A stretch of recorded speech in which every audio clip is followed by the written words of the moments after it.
الصلاة والسلام عليك يا سيدي يا رسول الله خذ بيدي قلت حيلتي أدركني مرادي يا رسول الله يا شفيع المذنبين اللهم صل وسلم وبارك عليه يا سيدي سندي غوثي ويا مددي كلي ظهيرا على الأعداء بالمدد مجير إرضي وخذ بيدي مدى مددي خليفة الله فينا محي الدين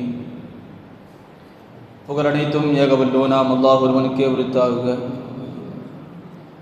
அவனின் சலாத்தும் சலாமும் ஈருலகத் தலைவர் நம் உயிரினும் மேலான கண்மணி முஹம்மது ரசூலுல்லாஹி ஸல்லல்லாஹு அலைஹி வஸல்லம் அன்னவர்களின் மீதும் அன்னவர்களின் சத்திய வழியை சற்றும் சருகாமல் பின்பற்றிய சத்திய சஹாபாக்கள், தாபிஈன்கள், தபஉ தாபிஈன்கள், நல்லவர்கள், நாதாக்கள், ஷுஹதாக்கள், வலிமார்கள், குறிப்பாக ஜும்ஆவுடைய கடமையை நிறைவேற்றுவதற்காக வேண்டி முன்கூட்டிய வருகை தந்திருக்கும் நம் அனைவரின் மீதும் அல்லாஹுடைய சலாத்தும் சலாமும் என்றென்றும் வந்து சேரட்டுமாக. ஆமீன். சங்கைக்குரியவர்களே, நாம் இருக்கக்கூடிய இந்த ஜும்ஆ துல்காதா மாதத்துடைய கடைசி ஜும்ஆவில் நாம் இருக்கிறோம். இன்னும் சில தினங்களில் துல்ஹஜ்ஜுடைய மாதம் நம்மை வந்து அடைய இருக்கிறது. அல்லாஹ் தஆலா இந்த 2 மாதங்களின் பொருட்டினாலும் அதில் செய்யப்படக்கூடிய அமல்களின் பொருட்டினாலும் அல்லாஹ் தஆலா நம்முடைய எல்லா விதமான நாட்டு தேட்டங்களையும் தேவைகளையும் அல்லாஹ் தஆலா பரிபூர்ணமான முறையில் நிறைவேற்றி தந்திடுவானாக. நமக்கு வரக்கூடிய எல்லா விதமான பலாய் முசீபத்துகள், ஆபத்துகள், விபத்துகள், நோய் நொடிகள், பொறாமைக்காரர்களுடைய பொறாமை பார்வைகள், சிஹர்கள் போன்ற எல்லா விதமான ஷர்றுகளை விட்டும் அல்லாஹ் தஆலா நம்மையும் நம்முடைய குடும்பத்தார்களையும் நம்மை சார்ந்து வாழக்கூடிய நாம் நேசிக்கக்கூடிய நம்மை நேசிக்கக்கூடிய அனைத்து மக்களையும் அல்லாஹ் தஆலா பாதுகாத்திடுவானாக. நாம் செய்யக்கூடிய எல்லா விதமான நல்ல அமல்களையும் அல்லாஹ் தஆலா பரிபூர்ணமான முறையில் அவனுடைய பொருத்தத்தோடு அதை கபூல் செய்வானாக. சங்கைக்குரியவர்களே, நாம் எதிர்நோக்கி இருக்கக்கூடிய இந்த துல்ஹஜ்ஜுடைய மாதம், அந்த துல்ஹஜ் மாதத்திலும் கூட பிறை 1 முதல் 10 வரை உள்ள நாட்கள், அந்த நாட்களை பற்றி அல்லாஹும் அவனுடைய ரசூலும் மெச்சி பேசிய அளவிற்கு வேற எந்த நாளையும் பேசல அப்படின்னு தான் நம்ம சொல்லணும். காரணம், அல்லாஹ் தஆலா குர்ஆனில் வல் ஃபஜ்ரி வலயாலின் அஷ்ர், ஃபஜ்ர் தொழுகையின் மீது சத்தியமாக, வலயாலின் அஷ்ர் 10 இரவுகளின் மீது சத்தியமாக என்று அல்லாஹ் தஆலா சொல்கிறார். இந்த இடத்தில் இரவுகள் என்று சொல்வதை கொண்டு நோக்கம் அந்த நாட்களுடைய பகல்கள், அதாவது 10 நாட்களின் மீது சத்தியமாக என்று அல்லாஹ் தஆலா சொல்றார். அந்த 10 நாட்கள் என்பது எது என்று முஃபஸ்ஸிரீன்கள் நமக்கு விளக்கம் தரும் பொழுது, துல்ஹஜ்ஜுடைய முதல் 10 நாட்கள் அல்லாஹ் தஆலா சத்தியம் என்று சொல்லக்கூடிய அந்த 10 நாட்கள் என்பதாக முஃபஸ்ஸிரீன்கள் சொல்றாங்க. அது மட்டும் இல்லை, ரசூலுல்லாஹி ஸல்லல்லாஹு அலைஹி வஸல்லம் அவர்கள் சொல்லுகிறார்கள், மாமின் ஐயாமின் அல் அமலு சாலிஹு ஃபீஹின்ன, இந்த உலகத்தில் இருக்கக்கூடிய எந்த நாளாக இருந்தாலும் சரி, எல்லா நாட்களை விடவும் நல்ல அமல்கள் செய்வதற்கான நாட்களில் அஹப்பு இலல்லாஹி, நீங்கள் செய்யக்கூடிய நல்ல அமல்கள் செய்யக்கூடிய நாட்களிலேயே ரொம்ப பிரியமான நாட்கள் என்பது அல்லாஹ்விற்கு மின் ஹாதிஹில் ஐயாமில் அஷ்ர், நீங்கள் இருக்கக்கூடிய இந்த 10 நாட்கள் என்று துல்ஹஜ்ஜுடைய மாதத்தில் பெருமானார் முஹம்மது ரசூலுல்லாஹி ஸல்லல்லாஹு அலைஹி வஸல்லம் சொன்னார். இப்போ இந்த அளவுக்கு இந்த 10 நாளை பேசுகிறாங்க அப்படின்னா நமக்கு ஒரு கேள்வி இருக்கும். ரமலான்ங்கிறது மாதமே சிறப்பான மாதம், அதில் இருக்க கடைசி 10 நம்ம ரொம்ப அமல் செய்வோம், ரொம்ப ஈடுபாடோடு இருப்போம். அப்போ அந்த விஷயங்கள் எல்லாம் எங்கே போச்சு அப்படின்னு நமக்கு ஒரு கேள்வி இருக்குது. ஆனால் இதே கேள்வியை கண்மணி முஹம்மது ரசூலுல்லாஹி ஸல்லல்லாஹு அலைஹி வஸல்லம் இடத்துல சஹாபாக்கள் கேட்குறாங்க. யா ரசூலல்லாஹ், அப்போ ரமலானுடைய கடைசி 10 நாட்களை விடவுமா இது சிறந்தது? ரமலானுடைய நாட்களை விடவுமா இந்த 10 நாட்கள் சிறந்தது என்று கேட்கும் பொழுது ரசூலுல்லாஹி ஸல்லல்லாஹு அலைஹி வஸல்லம் அவர்கள் சொன்ன பதில், ரமலானில் நோன்பு கடமையாக்கப்பட்டிருக்கிறது, அந்த நோன்பு மட்டும் இல்லை என்றால் எல்லா நாட்களை விடவும் இந்த 10 நாள் தான் சிறப்பு. ரமலானில் நோன்பு இருக்கிறதுனால அந்த மாதம் சிறப்பு, அந்த 10 நாட்கள் சிறப்பு. அந்த நோன்பு மட்டும் அதில் கடமை இல்லை அப்படின்னா இந்த 10 நாட்கள் தான் எல்லா நாட்களை விடவும் சிறப்பு என்றார்கள் ரசூலுல்லாஹி ஸல்லல்லாஹு அலைஹி வஸல்லம். அது மட்டும் இல்லை, அதே போன்று சஹாபாக்கள் இன்னொரு முறை இப்படி ஒரு கேள்வி கேட்குறாங்க. வலல் ஜிஹாத ஃபீ சபீலில்லாஹ், யா ரசூலுல்லாஹ், அல்லாஹ்வுடைய பாதையில் போர் செய்யக்கூடிய அந்த போரை விடவுமா இது சிறப்பானது? போர் செய்யும் பொழுது கிடைக்கக்கூடிய கூலியை விட இந்த நாட்களில் செய்யக்கூடிய அமல்கள் அல்லாஹ் தஆலாவுக்கு மிக பிரியமானதா அப்படின்னு சொல்லி ரசூலுல்லாஹி ஸல்லல்லாஹு அலைஹி வஸல்லம் இடத்துல சஹாபாக்கள் கேட்குறாங்க. அப்பொழுது ரசூலுல்லாஹி ஸல்லல்லாஹு அலைஹி வஸல்லம் அவர்கள் சொல்லக்கூடிய வார்த்தை வலல் ஜிஹாத ஃபீ சபீலில்லாஹி, அல்லாஹ்வுடைய பாதையில் போர் செய்வதும் இதை விட கீழே தான், அதாவது அதை விடவும் இது சிறந்தது அப்படின்னு சொல்லிட்டு இன்னொரு வார்த்தையை சொல்றாங்க ரசூலுல்லாஹ், இல்லா ரஜுலுன் ஹரஜ பி நஃப்ஸிஹி வ மாலிஹி ஃபலம் யர்ஜ மின் ذلك பிஷை. ஒருவர் போருக்கென்று புறப்பட்டு போய் தன்னுடைய நஃப்ஸை, தன்னுடைய உயிரையும் தன்னுடைய பொருளையும் யார் அர்ப்பணித்து ஷஹீதாகிறாரோ அந்த ஷஹீதுக்கு கீழே இது. ஒருவர் ஷஹீதாகிறார் அப்படின்னா அவருடைய அந்தஸ்து வேற. ஒருவர் போருக்கு போய் உயிரோட திரும்ப வர்றாருன்னா போர் செஞ்சதுக்கு நன்மை இருக்கு இல்லையா? அல்லாஹ்வுடைய பார்வையில் போர் செஞ்சதுக்கு நன்மை இருக்கு. அந்த நன்மையை விட இந்த நன்மை பெருசுன்னு ரசூலுல்லாஹி ஸல்லல்லாஹு அலைஹி வஸல்லம். இப்போ இந்த அளவுக்கு ரசூலுல்லாஹி ஸல்லல்லாஹு அலைஹி வஸல்லம் இந்த நாட்களில் செய்யக்கூடிய அமல்கள் அல்லாஹ்வுக்கு பிரியம் அப்படின்னு சொல்லி பேசுறாங்கன்னா இதை விட ஷஹீதாகிறதுங்கிறது சாதாரண விஷயம் கிடையாது. இந்த சஹாபியுடைய பேரை கொஞ்சம் ஞாபகம் வச்சுக்கோங்க. அப்துல்லாஹ் இப்னு மஹ்ரமா ரலியல்லாஹு தஆலா. அப்துல்லாஹ் அப்படின்னு சொல்லி பல சஹாபாக்கள் இருக்கிறாங்க, நமக்கு தெரியும். அப்துல்லாஹ் இப்னு உமர் ரலியல்லாஹு அன்ஹு இருக்கிறாங்க, அப்துல்லாஹ் இப்னு அப்பாஸ் ரலியல்லாஹு அன்ஹு, இப்படி பல அப்துல்லா அப்படின்னு சொல்லி சஹாபாக்கள் இருக்கிறாங்க. ஆனால் இப்போ நம்ம குறிப்பிடக்கூடிய சஹாபியுடைய பேர் அப்துல்லாஹ் இப்னு மஹ்ரமா ரலியல்லாஹு தஆலா. இவர்களை குறித்து அப்துல்லாஹ் இப்னு உமர் ரலியல்லாஹு அன்ஹு சொல்றாங்க, எப்பவுமே அப்துல்லாஹ் இப்னு மஹ்ரமா ரலியல்லாஹு தஆலா எப்பவும் ஒரு துஆ செய்வாங்க. என்ன அப்படின்னா, யா அல்லாஹ், நான் உன்னுடைய பாதையில் போர் செய்யணும். போர் செஞ்சு என்னுடைய ஒவ்வொரு ஜாயிண்ட் இருக்கு இல்லையா, நம்முடைய உடம்புல ஒவ்வொரு ஜாயிண்ட் இருக்குல்ல, அந்த ஒவ்வொரு ஜாயிண்டும் எனக்கு வெட்டப்பட்டு நான் ஷஹீதாகணும். இந்த அளவுக்கு இதில் ஷஹாதத்தில் ஆசை வைக்கிறாங்க, போர் செய்யறதுல ஆசை வைக்கிறாங்க அப்படின்னா அதனுடைய கூலி என்ன என்பதை நான் புரிஞ்சுக்கணும். இது சஹாபி சாதாரண சஹாபி கிடையாது. இஸ்லாத்துக்கு ஆரம்பத்திலேயே வந்த சஹாபி. ஹபஷாவுக்கு ரசூலுல்லாஹி ஸல்லல்லாஹு அலைஹி வஸல்லம் ஹிஜ்ரத் போக சொல்லும் போது போனவங்க, மதீனாவுக்கும் ஹிஜ்ரத் வந்தவங்க. அது மட்டும் இல்லை, பத்ரிலும் கலந்து கொண்டார்கள், உஹதிலும் கலந்து கொண்டாங்க. ரசூலுல்லாஹ்வுடைய எல்லா போரிலும் ரசூலோடு நின்றவர்கள் இந்த சஹாபி.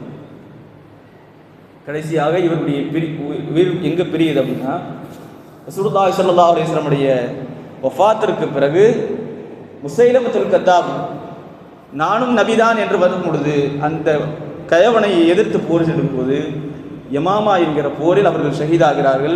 அந்த நிகழ்வை அப்துல்லாஹ் இப்னு உமர் ரலியல்லாஹு அன்ஹு சொல்றாங்க, அந்த நேரத்தில் அவங்க ஷஹீதாகும் போது பார்த்தேன், அவங்க என்ன துவா கேட்டாங்களோ அது அப்படியே கபூலாச்சுன்னா. அவங்க என்ன துவா கேட்டாங்களோ அது அப்படியே கபூலாகுது. எந்த அளவுக்கு அவங்க அசைய முடியல, ஒவ்வொரு இடமும் வெட்டுப்பட்டு இருக்குது.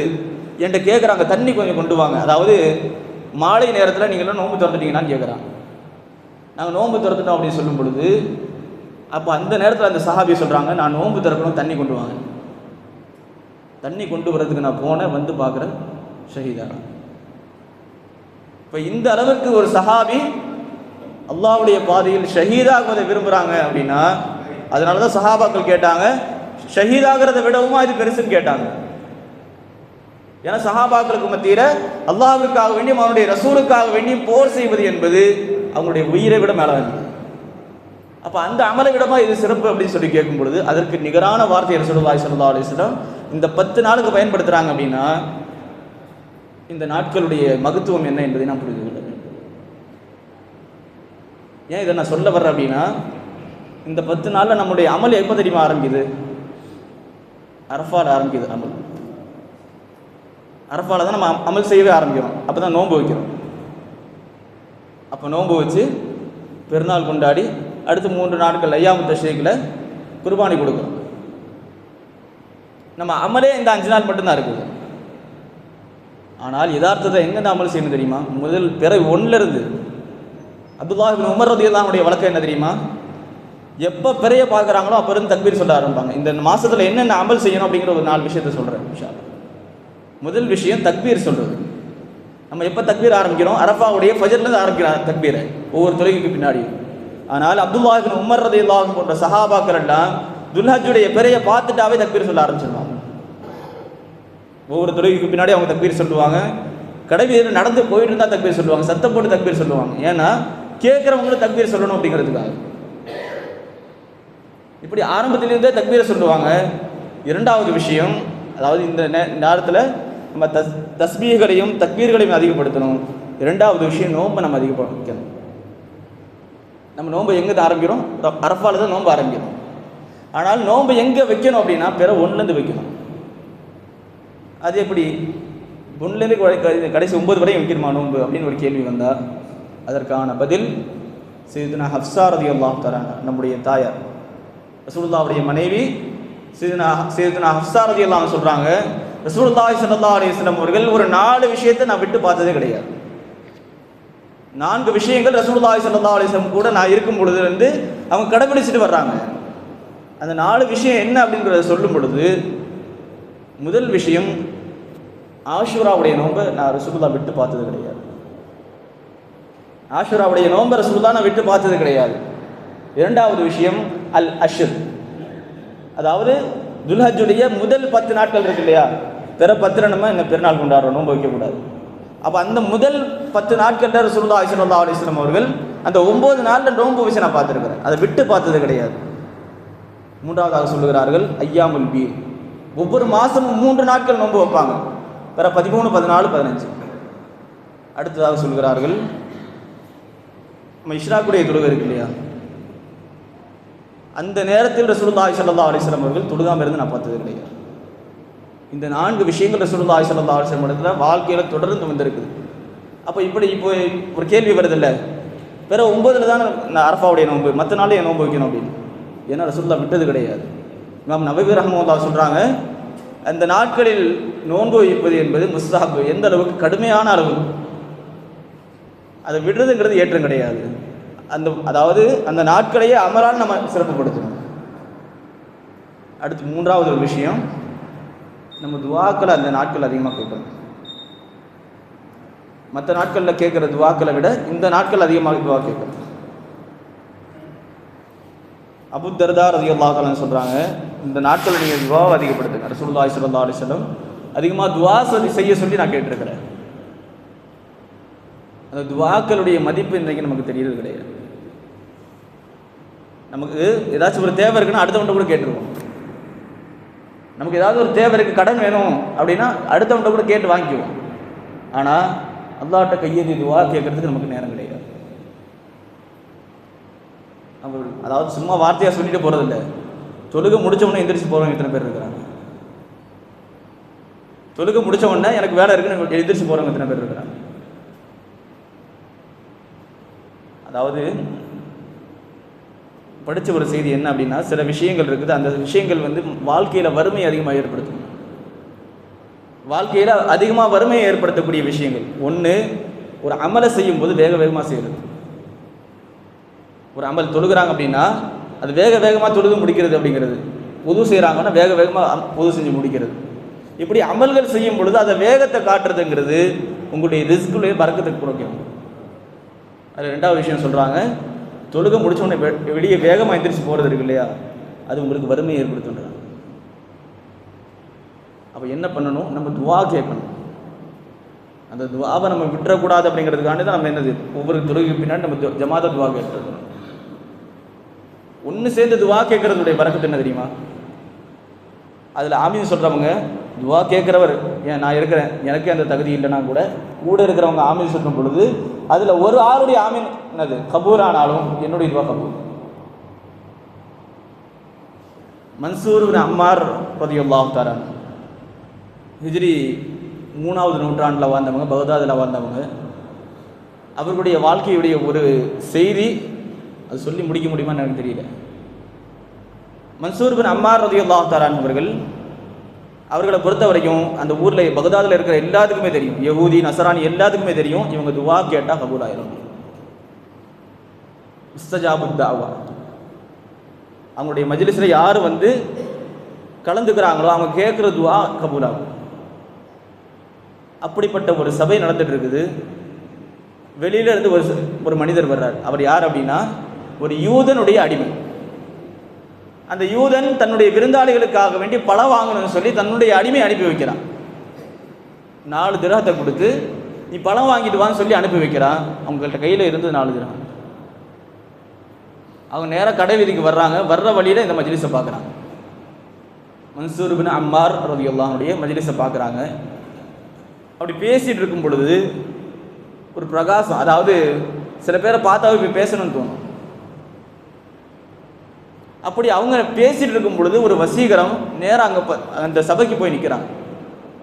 நின்று அந்த இடத்துல அவங்க பேசுகிறத கேட்டுட்டு இருக்காங்க. பேச பேச என்ன ஆகுதுன்னா, ஒரு யாசகர் உள்ள வர்றாரு. யாசகர் வந்து கேட்குறாரு, எனக்கு 4 திரகம் வேணும். இப்போ யாராச்சும் வந்து எனக்கு 4 ரூபா கொடுங்கன்னு யாராச்சும் கேட்குறாங்களா? யாசகர் கேட்குறவங்க கொடுங்க, எவ்வளோ கொடுத்தாலும் வாங்கிட்டு போவாங்க. ஆனால் அப்போ இருந்த வழக்கம் என்ன அப்படின்னா, தனக்கு என்ன தேவையோ அதை சொல்லி கேட்டு வாங்குவோம். 4 திரகம் எனக்கு வேணும்.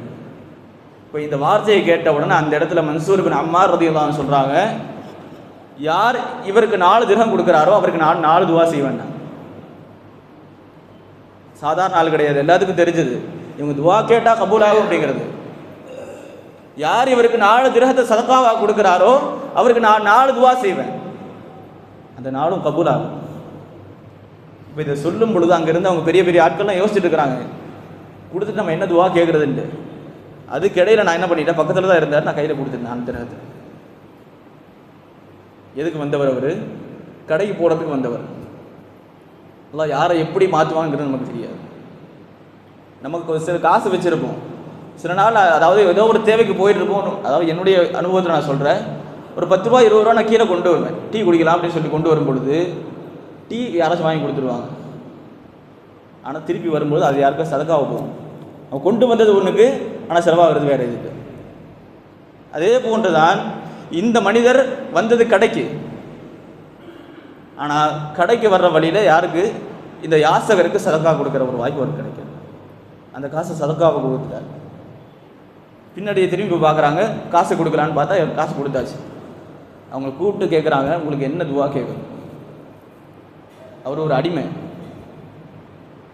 அந்த அடிமை அவர்கிட்ட ஃபஸ்ட்டு கேட்குற கேள்வி, உங்களுக்கு என்ன துவா கேட்கணும்னு கேட்கும்போது, நான் ஒரு அடிமை, எனக்கு அடிமைத்தனத்திலிருந்து உரிமை வேணும். அதாவது அடிமைனா ஒரு புரியறதுக்கு நான் சொல்கிறேன், சில அடிமைகளில் ஒரு வழக்கம் இருக்குது. என்ன அப்படின்னா, எஜமானுக்கு ஒரு 50,000 ரூபா கையில் கொடுத்தா விட்டுருவாங்க. சில பேர் இப்படி வச்சுருப்பாங்க, 1 லட்சம் எனக்கு கொடுத்தீங்கன்னா நீ உன்னை விட்டுருவேன் அப்படின்னு. அப்படி இருக்கிற அடிமைகளில் ஒரு அடிமை இவங்க. நான் அடிமையாக இருக்கிறேன், எனக்கு உரிமை வேணும். அப்போ அவங்க துவா செய்கிறாங்க. என்னது, மற்றவங்களாம் இந்த 50,000 1 லட்ச ரூபா கொடுத்தா தான் விடுதலை ஆவாங்க. ஆனால் இவங்க கொடுத்தது என்ன, 4 திரகம்.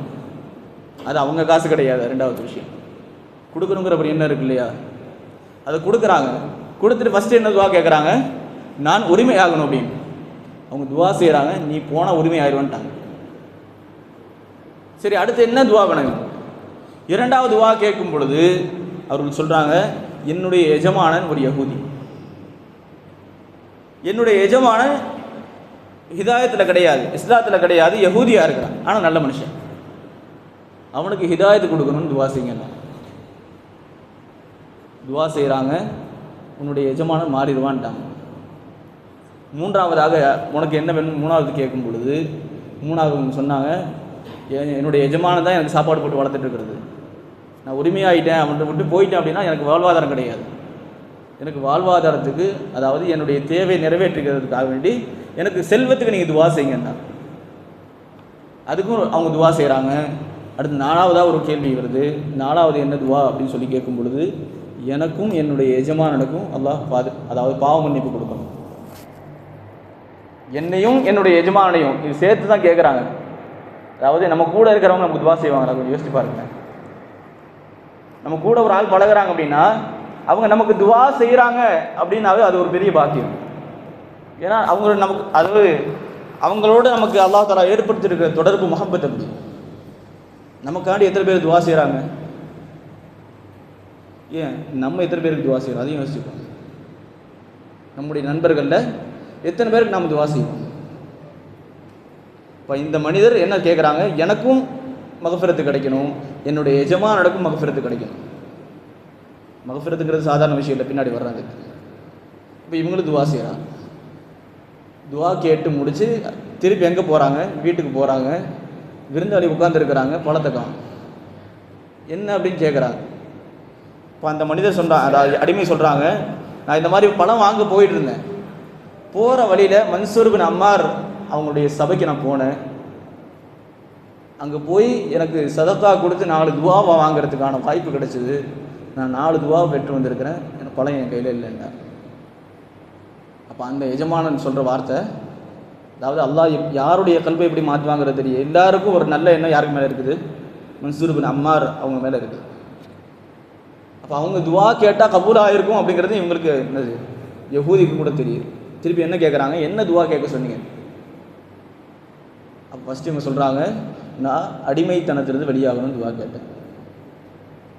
உடனே அந்த எஜமானன் சொன்னால், நீ இன்னையிலேருந்து உரிமையாயிட்டேன். சதக்காவுடைய நன்மை என்றும் நான் சொல்லலாம், பெரியவங்களுடைய துவா அப்படின்னு சொல்லலாம். நீ இன்னையிலேருந்து உரிமைன்னாங்க. அடுத்து இரண்டாவது விஷயம், இரண்டாவது என்ன கேட்ட அப்படின்னு கேட்கும் பொழுது, உங்களுக்கு நான் ஹிதாயத்தை கேட்டேன். இதை கேட்ட உடனே அந்த எஜமானன் அழுகிறார்.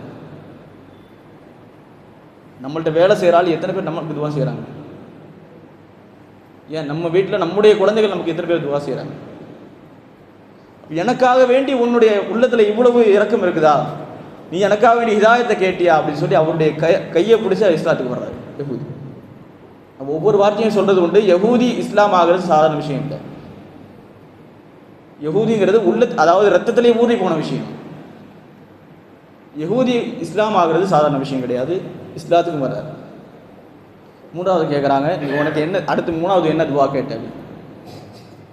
உங்களை விட்டு போயிட்டா எனக்கு காசு பணம் கிடையாது, எனக்கு செல்வத்தை கொடுக்கணும்னு நான் துவா செய்ய சொன்னேன் அப்படின்னு சொன்ன உடனே அந்த எஜமானன் சொன்னார், என்னுடைய சொத்துல பாதி உனக்கு, என்னுடைய சொத்துல பாதி. நாலாவது என்ன துவா கேட்ட அப்படின்னு சொல்லி கேட்கும் பொழுது, எனக்கும் உங்களுக்கும் சேர்த்து அல்லாஹ் இடத்துல மன்னிப்பு கேட்க சொன்னார். இப்போ அந்த எஜமானர் சொன்னார், மேலே சொன்ன 3 விஷயம் என் கட்டுப்பாட்டில் இருக்குது, நீ என் கட்டுப்பாட்டில் இருந்த, அதே போன்று என்னது இஸ்லாம் ஆகிறதுங்கிறது என்னுடைய கையில் இருந்தது. மூன்றாவது உனக்கு செல்வத்தை கொடுக்கறது என் கையில் இருந்தது. நாலாவது கேட்ட விஷயம் இந்த உலகத்தில் யாராலும் சாத்தியம் கிடையாது. என்னை மன்னிக்கிறதுக்கோ உன்னை மன்னிக்கிறதுக்கோ ரப்ப தவிர யாரும் இல்லை. நான் இந்த விஷயத்தை அல்லாஹ்விடம் ஒப்படைக்கிறேன் அப்படின்னு சொல்லிட்டு விட்டாங்க. ஆனால் பின்னாடி எழுதுகிறாங்க, அவங்களுடைய இரவு தூங்குற நேரத்தில் கனவில் வந்து சொல்லப்படுகிறது, நீ செய்த இந்த காரியத்தினால், அதாவது அந்த அடிமையை மன்னிச்சு விட்டதுனால, அவருக்கு உரிமை கொடுத்ததுனால அல்லாஹ் தஆலா உன்னையும் சரி உன்னுடைய அடிமையும் உனக்காக வேண்டி துவா கேட்ட மன்சூர் பின் அம்மாரையும், அப்படி துவா கேட்கும் பொழுது அந்த சபையில் இருந்து ஆமீன் சொன்னவங்க. இப்போ ஆமீன் சத்தம் கிடையாது. அதாவது எத்தனை வாட்டி சொல்கிறதுன்னு எனக்கு தெரியல. இது ஒரு ஆள் துவா கேட்கும்போது, நல்ல விஷயத்தை துவாவாக கேட்கும் பொழுது ஆமீன் சொல்லணும். ஆனால் இப்போ இருக்கிற சூழ்நிலைகளில் துவாக்கு கையும் வர்றதில்லை, ஆமீனுக்கு வாயும் வர்றதில்லை. அந்த சபையில் இருந்து துவா கேட்கும் பொழுது ஆமீன் சொன்னாங்க. அப்போ அந்த இடத்துல சொல்லப்படுகிறது, உனக்கும் சரி உன்னுடைய அடிமைக்கும், உங்கள் 2 பேருக்கு சேர்த்து துவா கேட்ட அந்த மன்சூர் பின் அம்மாருக்கும் அங்கிருந்து ஆமீன் சொன்ன அனைத்து மக்களுக்கும் மகஃபிரத்து கிடைச்சது. இதை வச்சு நீ சந்தோஷமாக.